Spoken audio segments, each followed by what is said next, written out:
Can you recall that moment when you really had to like, holy crap, I need to do something about this? Yeah, absolutely. And it's attributed to Ernest Hemingway. And the question is, how did you go broke? Gradually and then all at once. And that's how mental illness is. I mean, with bipolar disorder, because as you mentioned, there was this grandiosity, there was this sense of invincibility. The analogy I always use is Bradley Cooper in Limitless, where basically, I took this pill and it's like the quote is like, I was blind, but now I can see. Learning new languages, I was making friends all over the place, speaking at conferences. And here I have this mere mortal telling me that, there's something wrong with me. You're the one who has the issue. So it took a long time because, again, I always say, like, I was looking through the looking glass and I had this funhouse mirror view of reality where, I'm getting written up at work, I'm getting into arguments with people. But as they say, like, chinks started to appear in the armor where, I lost my job, my health kept declining. Credit card companies were calling me. It's just like basically because I hadn't paid bills in months. I was getting kicked out of my apartment. And Shelly had been forging an alliance, is what I called it, with my parents to try to get them to get me to get help. And it just pissed me off because I felt like it was this big conspiracy against me.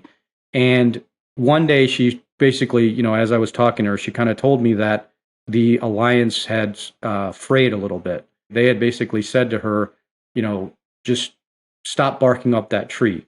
This guy is a lost cause. The word my father used was he's a sociopath.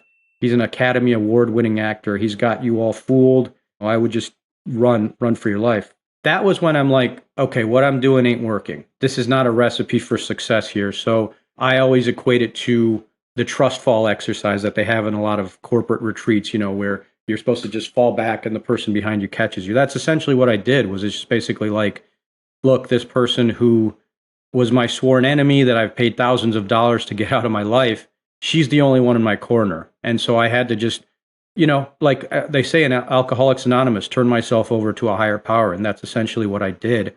And I would just say that there is a lot of power in surrender because it's something that we tend to operate, especially in this capitalist society, we tend to operate in this do mode. And sometimes when you just surrender yourself, not to get too, woo-woo here, but to surrender yourself to the powers of the universe, it's amazing what can unfold. I mean, here we are 7.5 years later, working on stuff that I never saw myself doing a podcast 7 years ago or writing a book or launching a company, but yet here we are. So, but it took a bottoming out to your question. I mean, it took really just really getting the piss slapped out of me before I came to that epiphany. So Shelly, speaking of surrender, why didn't you surrender and run away? Because I knew who Nikhil really was. I knew deep down his true, authentic self. And even if the world didn't believe me, even if his parents never saw it, even if, his new friends saw a different Nikhil, I knew who he was. And so, I really tried so hard to bring him back to the surface, and it just wouldn't work every time I came across a new barrier.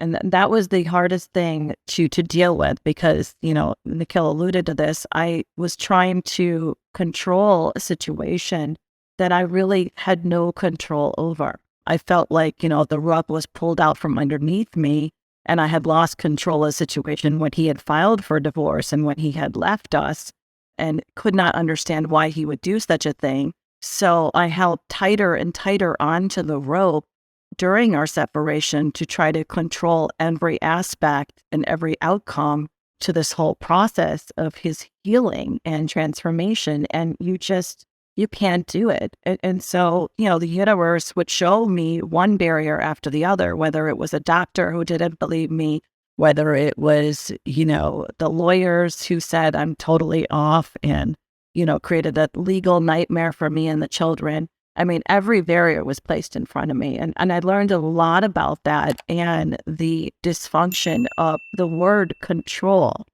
And, it means something very different from everybody's perspective and everybody's life.